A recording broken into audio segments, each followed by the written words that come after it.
Bismillahirrahmanirrahim. Assalamualaikum warahmatullahi taala wabarakatuh. Alhamdulillahirabbil alamin wassalatu wassalamu ala asyrafil anbiya wal mursalin wa ala alihi wa sahbihi ajma'in. Rabbi shrah li sadri wa yassir li amri wahlul 'uqdatam min lisani yafqahu qawli. Alhamdulillah, bersyukur kepada Allah Subhanahu wa taala kerana kita dapat lagi bertemu dalam sesi perkongsian belajar ilmu faraid. Dalam pertemuan kali ini kita meneruskan lagi kepada waris faraid ashabul furud yang terakhir insya-Allah, iaitu bahagian datuk. Ya. Kita telah melalui siri-siri yang lepas berkaitan hampir 11 orang waris dalam komponen yang pertama, iaitu waris ashabul furud. Pada pertemuan kali ini kita akan cuba menguraikan siapakah datuk yang layak untuk dimasukkan dalam kategori ashabul furud. Dalam perbincangan mengenai waris yang layak dari kalangan datuk si mati ialah mereka yang hanya digelar sebagai datuk yang sah sahaja, al-jad as-sahih. Ya. Maksud kepada datuk yang sah ialah dua-dua kita secara asasnya apabila kita katakan istilah datuk, mereka ialah orang lelaki yang bersambung sama ada di sebelah bapa ataupun orang lelaki yang bersambung ke atas di sebelah ibu. Yang ini adalah bapa kepada ibu ataupun datuk sebelah mak. Dan ini adalah bapa kepada bapa, iaitu datuk sebelah ayah. Ya. Walau bagaimanapun, dalam ilmu faraid agak terperinci dalam menentukan siapakah datuk yang diiktiraf sebagai datuk yang sah yang layak untuk mendapat dalam kategori ashabul furud. Mereka yang bakal diletakkan dalam komponen yang utama. Dalam kes ini, hanya datuk yang berada di sebelah lelaki sahaja ataupun di sebelah ayah sahaja yang dinamakan sebagai datuk yang sah. Ya. Manakala di sebelah perempuan ataupun mana-mana orang lelaki yang bersambung dengan si mati dan ada di antara perantaranya ialah perempuan, maka datuk itu dianggap sebagai datuk yang tidak sah. Ya. So, dalam membicarakan dalam waris datuk, bukan hanya berhenti pada peringkat bapa kepada bapa ataupun bapa kepada ibu, tetapi dia adalah melibatkan semua asal keturunan kepada si mati, ya, sama ada moyang lelaki dan ke atas. Ya.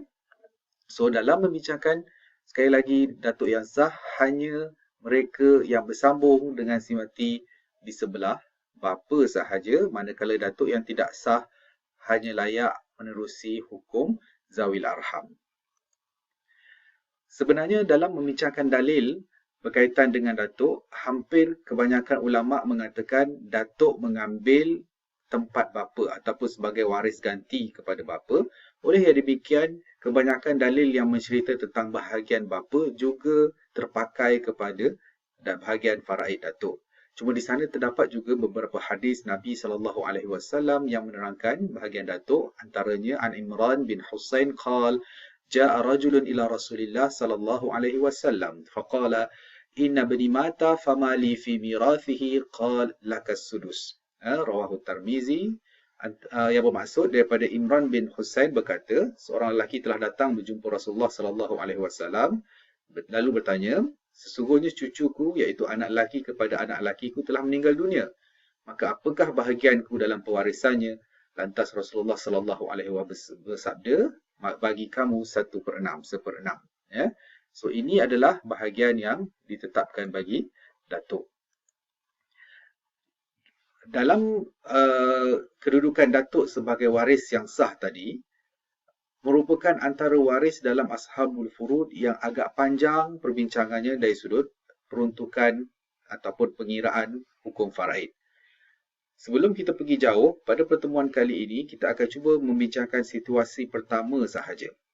Untuk menerangkan kedudukan faraid datuk yang sah, ulama meringkaskan kepada dua keadaan ataupun dua situasi.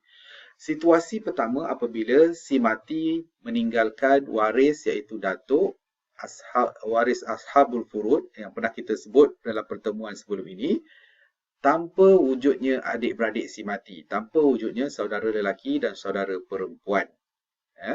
Dan fokus saudara lelaki, saudara perempuan ini terutamanya adalah adik-beradik lelaki kandung dan perempuan kandung, begitu juga adik-beradik lelaki dan perempuan yang sebapa. Situasi yang kedua ialah apabila si mati meninggalkan waris iaitu yang terdiri daripada datuk dan juga adik-beradik iaitu saudara lelaki dan saudara perempuan, sama ada dalam kes tersebut mempunyai waris lain dari kalangan waris ashabul furud ataupun tidak. So ini adalah ringkasan bagaimana bermulanya pengiraan bahagian datuk. So dalam pertemuan ini kita akan cuba memfokuskan kepada situasi yang pertama. Dalam situasi yang pertama yang kita katakan tadi, bila mana si mati tidak meninggalkan adik-beradik, maka bahagian datuk ada mempunyai 4 bahagian.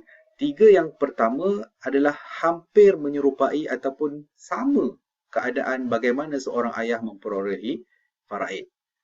Sekadar pengulangan, datuk layak untuk mendapat 1/6 apabila si mati mempunyai anak lelaki ataupun cucu lelaki daripada anak lelaki dan ke bawah. Dan pada masa yang sama, si mati tadi bapanya sudah tidak wujud, tidak ada bapa. Situasi yang kedua, datuk mendapat 1/6 bersama dengan baki asabah bila jika si mati mempunyai anak perempuan atau cucu perempuan daripada anak lelaki ke bawah dan pada masa yang sama tiada bapa. Kita akan tengok contoh yang berkaitan. Dan yang ketiga ialah datuk layak untuk mendapat secara asabah ataupun baki ketika mana? Ketika si mati tadi tidak meninggalkan satu pun zuriat sama ada lelaki ataupun perempuan ataupun cucu daripada anak lelaki. So ini adalah 3 keadaan yang menyerupai keadaan seorang bapa. Cumanya ada syarat ataupun keadaan keempat tambahan yang mana datuk dianggap sebagai tidak layak untuk mendapat pusaka sekiranya si mati masih lagi mempunyai bapa. Sebab apa? Sebab kita katakan tadi datuk adalah waris ganti dan mengambil tempat bapa. Tapi sekiranya bapa sudah tidak wujud, maka datuklah yang lebih layak untuk dapat. Kita tengok kepada kes-kes yang berkaitan datuk. Pertama, kita contoh kat sini seorang lelaki meninggal dunia dan warisnya ialah datuk bapa kepada bapa. Bapa kepada bapa maksudnya bapa si mati memang sudah meninggal terlebih dahulu. Dalam kes ini hanya datuk sahaja waris kepada si mati. So si mati pula tidak meninggalkan zuriat, maka keseluruhan harta dimiliki oleh datuk tersebut. Kita lihat kepada contoh kedua. Dalam kes kedua ini seorang perempuan meninggal dunia dan warisnya ialah datuk dan seorang anak lelaki.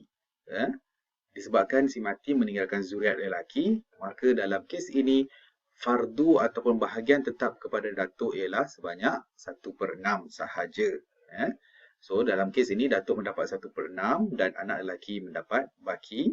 Disebabkan ada satu saja pecahan, 6 pembawah ini akan dijadikan sebagai base number. So saham bagi datuk ialah 6/6 darab 1, 1. Jumlah tadi adalah 6, so tolak kepada 1 maka berbaki 5 yang perlu diserahkan kepada anak lelaki si mati. Okay. Dalam contoh ketiga, seorang perempuan meninggal dunia dan warisnya ialah datuk dan seorang anak perempuan. Anak perempuan seorang sahaja maka bila layak untuk mendapat 1/2 seperti mana yang pernah kita belajar dalam siri yang lepas. Dan datuk dalam kes ini ialah mendapat 1/6 dan berbaki. Cuba kita lihat, 6 dan 2 adalah nombor yang berbeza tetapi boleh kita jadikan 6 itu sebagai gandaan sepunya yang paling kecil. Maka untuk saham bagi anak perempuan ialah 6/2, 3 darab 1 adalah 3/6. Bagi datuk 6/6, 1 darab 1, 1. So untuk bahagian fardu baru berjumlah 3 dan 1 berjumlah 4. So ada baki lagi. Disebabkan total adalah 6 berbagi 2 dan 2 itu perlu diserahkan kepada datuk yang dapat juga melalui secara asabah. So datuk dalam kes ini keseluruhannya memperolehi sejumlah 3/6 di mana 3 tadi 1 diperolehi melalui fardu dan 2 diperolehi secara asabah. Dan kita tengok kepada kes yang keempat. Seorang lelaki meninggal dunia dan warisnya ialah bapa dan juga datuk. Dalam kes ini memang sudah jelas bahawa bapa masih wujud. Jadi apabila bapa masih wujud, datuk tidak layak untuk mendapat harta pusaka. Bapa ini merupakan bapa kepada si mati dan pada masa yang sama adalah anak kepada datuk si mati. So bapa ni bertanggungjawab untuk memberi nafkah juga kepada bapa adalah walaupun tak dapat si datuk tadi daripada bahagian si mati.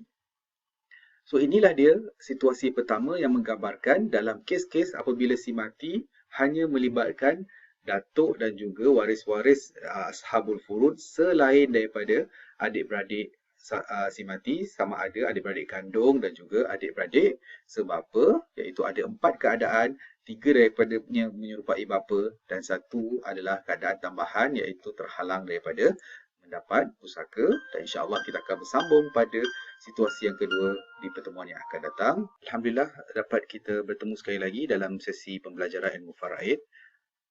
Siri kali ini adalah sambungan kepada faraid untuk bahagian datuk pada pertemuan sebelum ini. Kita telah beritahu pada pertemuan yang lepas bahawa dalam faraid kita mesti tentukan bahawa datuk yang dianggap sebagai waris ashabul furud ialah datuk yang dikategorikan sebagai datuk yang sah, iaitu mana-mana lelaki daripada asal keturunan yang bersambung dengan si mati tanpa diselangi oleh orang perempuan, dan biasanya hanya berlaku di sebelah ayah. So pada pertemuan yang lepas kita telah menceritakan bagaimana datuk memperolehi harta pusaka untuk situasi yang pertama, iaitu apabila hanya si mati meninggalkan waris iaitu datuk dan waris ashabul furud yang lain selain daripada adik-beradik. Dalam pertemuan ini kita akan huraikan ataupun terangkan situasi yang kedua. Perincian ini agak lebih terperinci ataupun berlaku perselisihan pandangan fuqaha ataupun mazhab fiqh berkaitan dengan situasi kedua ini. Iaitu situasi kedua ialah waris si mati terdiri daripada datuk, adik-beradik sama ada lelaki dan perempuan, dan juga terdapat ashabul furud ataupun tidak di sana. Seperti mana yang kita sebut sebelum ini, perbincangan ataupun huraian tentang pengiraan kedudukan datuk dalam faraid antara perkara yang sangat didetailkan oleh ulama dalam mazhab-mazhab fiqh.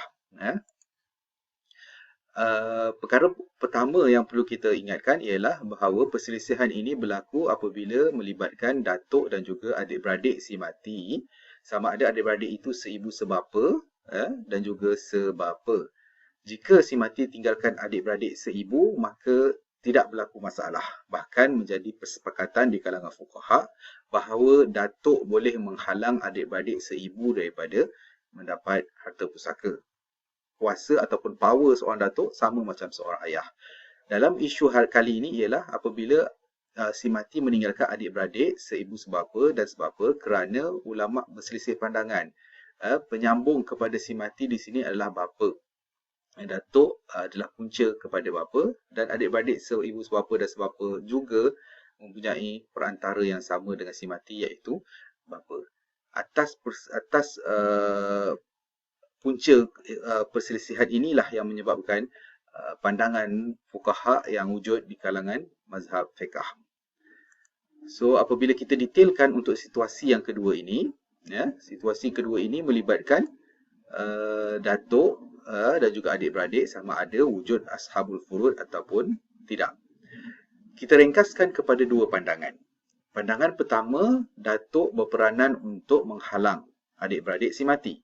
So pandangan pertama ini adalah pandangan yang paling mudah. Maksudnya sekiranya si mati tinggalkan adik-beradik dan juga datuk, dalam apa jua keadaan datuk confirm akan dapat dan adik-beradik semua kita blok dia ataupun tak dapat bahagian faraid.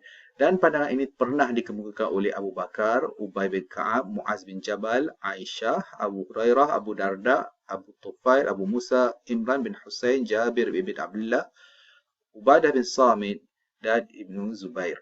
Pandangan ini turut diikuti oleh Hasan, Atta, Tawus, Jabir bin Zaid, Qatadah ibn Sirin dan Abu Hanifah, Osman al-Batti al-Muzani dan Daud al-Zahiri. So, untuk pandangan yang pertama ini adalah pandangan yang lebih simple. Namun ada pandangan kedua di sana, iaitu datuk tidak menghalang. Dalam bahasa mudahnya, apabila kita katakan tidak menghalang, Datuk ada bahagian dan adik-beradik isi mati juga ada bahagian. Dan portionnya juga berbeza. Bahkan kesemua ulama bersepakat untuk pandangan kedua ini, datuk mesti ada bahagian daripada faraid. Walaupun sedikit, dan nilai minima bagi datuk ialah 1/6. So, pandangan yang kedua ini dikemukakan oleh Ali, Ibn Mas'ud, Zaid bin Thabit, dan pandangan mereka telah diambil oleh Asy-Sya'bi, An-Nakhai, Ibn Abi Layla, Ibn Shubrumah, Az-Zuhri, Al-Auza'i, Al-Thawri, Malik, Ahmad bin Hanbal dan juga Imam Syafi'i, Abu Yusuf, Muhammad, Shuraih, Masruq, Al-Qamah dan jumhur fuqaha. Maksudnya, adik-beradik si mati tidak dinafikan daripada mendapat faraid. So, kita tengok apa implikasinya. Jika kita mengikut ataupun pengiraan untuk bahagian datuk mengikut pandangan yang pertama, kita bagi contoh yang simple. Contoh, seorang perempuan meninggal dunia dan warisnya ialah suami, datuk dan seorang saudara lelaki seibu sebapa. Ada 3 orang di sini. So, pandangan pertama mengatakan tadi ialah datuk berperanan menghalang adik-beradik lelaki atau perempuan seibu sebapa ataupun sebapa daripada mendapat pusaka. So, inilah contoh pengiraannya. Kita beri kepada suami bahagian mereka. Suami dapat 1/2 dalam kes ini kerana si mati tidak tinggalkan zuriat. Dan bakinya diserahkan kepada datuk.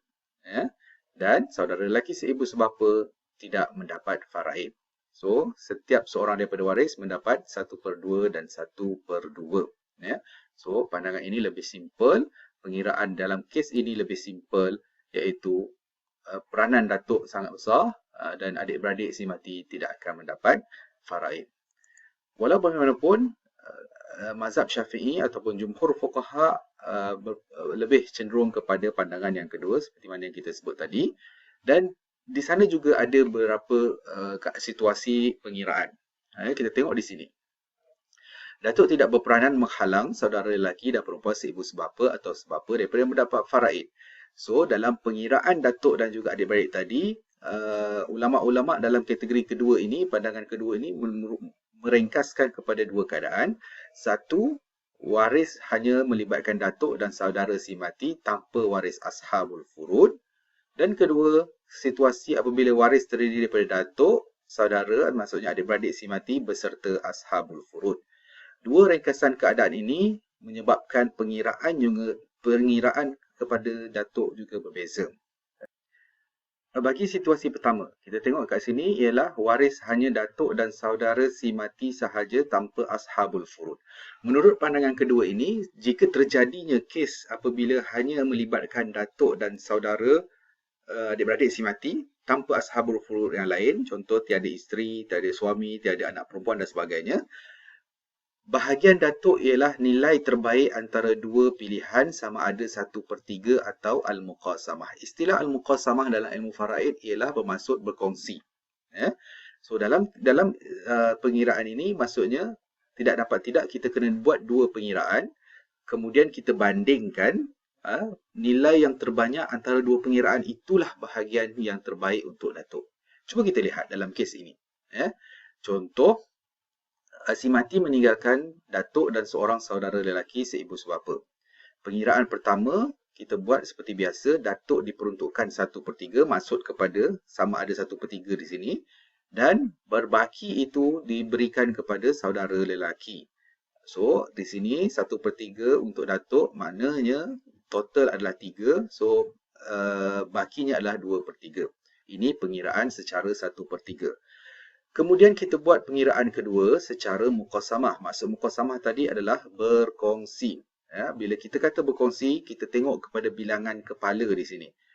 Disebabkan kedua-duanya adalah lelaki, maksudnya ada 2 orang. So, setiap seorang memperolehi 1/2 dan 1/2. 1/2, ini sekiranya bersama lelaki lah. Tapi kalau berlaku bersama perempuan atau adik-beradik perempuan, datuk akan menjadi double juga. Konsepnya macam lidzakar mislu hazil unsayain. Cuba kita bandingkan. Kita bandingkan antara 1/3 untuk pengiraan pertama yang diperolehi oleh datuk dan 1/2 yang diperolehi secara muqasamah ataupun berkongsi. Bila kita bandingkan antara 1/3 dengan 1/2, nilai yang terbanyak ataupun nilai yang terbaik ialah secara muqasamah. So, Apabila itu yang berlaku, maka pengiraan yang kedua adalah lebih tepat untuk datuk dan adik-beradik si mati. So, ini adalah contoh mudah apabila hanya kes itu melibatkan datuk dan saudara tanpa waris ashabul furud yang lain. Kita tengok kepada situasi yang kedua. Dalam situasi kedua ataupun keadaan kedua ini, pengiraan ataupun caranya ada sedikit perincian yang lebih panjang. Ya. Waris terdiri daripada datuk, saudara si mati beserta ashabul furud. Caranya ialah, kita tengok kat sini langkah-langkah yang perlu kita ambil. Langkah pertama, berikan terlebih dahulu bahagian fardu kepada waris selain datuk. Maksudnya berikan bahagian ashabul furud yang wujud dalam kes tersebut. Selepas kita tengok berikan kepada bahagian tersebut, kita tengok baki. Selepas kita berikan kepada yang pertama tadi, berapa baki yang tinggal? Ya. Bila kita tengok baki itu, berkemungkinan hanya ada dua keadaan. Keadaan pertama, baki bersamaan dengan 1/6 atau kurang daripada 1/6 atau tiada baki. Ini situasi yang pertama. Dalam keadaan ini, datuk akan diperuntukkan sebanyak 1/6 dan saudara digugurkan. Sebab tak mungkinlah akan dapat baki yang banyak. Ya. Itu keadaan pertama. Keadaan yang kedua, baki melebihi 1/6. Dalam keadaan ini, datuk diberikan pilihan terbaik. Maksudnya, kena buat beberapa pengiraan. Kita bandingkan, maka yang terbanyak itulah yang terbaik untuk datuk. Apakah pengiraan itu? 3 pengiraan yang dimasukkan oleh fuqaha ialah kena buat secara 1/6, kena buat secara 1/3 baki dan kena buat secara muqasamah yang tadi, iaitu secara berkongsi. Mari kita lihat kepada contoh ringkas ke setiap kes. Okey, contoh di sini. Seorang perempuan meninggal dunia dan warisnya ialah suami, 2 orang anak perempuan dan datuk dan seorang saudara lelaki seibu sebapa. Okey. Ya, ada dua orang waris ashabul furud kat sini, satu suami dan juga anak perempuan. Kita katakan tadi, langkah pertama ialah kita dahulukan bahagian ashabul furud sebab ada bahagian dia tersendiri. Ya, pengiraan ini adalah pengiraan mengikut mazhab Syafi'i, dan mazhab Syafi'i mengikut kepada pandangan Zaid bin Sabit. Okey. Maksudnya suami dalam kes ini mendapat 1/4. Kenapa 1/4? Kerana si mati tinggalkan zuriat. So, 2 orang anak perempuan zuriat ini mendapat 2/3. Kenapa? Kerana bilangannya lebih daripada seorang. Kita selesaikan terlebih dahulu. Ya, apabila ada 2 pecahan ini, kita tengok 4 dengan 3 boleh berganda pada nombor 12, boleh berjumpa pada 12 dan 12 kita jadikan base number. So, untuk saham setiap seorang, 12 bagi 4, 3, 3 darab 1, 3, itu untuk suami. Untuk 2 anak perempuan, 12 bagi 3, 4, 4 darab 2, 8. Okay. So, jumlah untuk suami dan anak perempuan yang merupakan waris ashabul furud yang kita dahulukan tadi baru berjumlah 11. Sedangkan jumlahnya 12. So, ada berbaki satu bahagian. So, kita pergi ke langkah kedua, bandingkan baki tersebut. Adakah baki itu banyak ataupun sikit? Banyak dan sikit adalah ukurannya ialah 1/6. Apabila kita perhatikan, 1/12 adalah kurang daripada 1/6. Bila kurang, maksudnya kena datuk peruntukan sebanyak 1/6. So, untuk penyelesaian kes yang pertama ini, terus kita letakkan 1/6 untuk datuk. Jadi inilah penyelesaian untuk bahagian datuk bagi situasi apabila baki itu kurang daripada 1/6. Contoh yang kedua, kita lihat seorang perempuan meninggal dunia dan warisnya ialah suami, datuk dan seorang saudara lelaki seibu sebapa. Okey. Kita perhatikan ke sini, kita kata langkah pertama bagi dulu kepada ashabul furud disebabkan dalam kes ini hanya ada suami sahaja. Okey, suami mendapat 1/2. Okey, so bakinya adalah 1/2. So, baki ini kita tengok bandingkan dengan 1/6, baki ini sangat lebih besar. Lebih besar baki ini. So, apa yang perlu kita buat ialah 3 pengiraan yang perlu kita buat di kalangan untuk datuk. Satu, pengiraan secara 1/6. Di sini kita letakkan 1/6. Ataupun pengiraan secara 1/3 baki. ataupun pengiraan secara muqasamah. Okey. So apabila buat 3 pengiraan, kita bandingkan kalau 1/6 dengan 1/3 baki, Datuk mendapat 1/6, sedangkan dalam muqasamah Datuk mendapat 1/4. So 1/4 lebih besar. So secara muqasamah lah yang lebih baik untuk Datuk dalam situasi ini. So agak detail, mudah-mudahan mendapat manfaat bahagian Datuk untuk situasi yang kedua. Untuk itu, wabillahi taufiq wa hidayah. Assalamualaikum warahmatullahi taala wabarakatuh.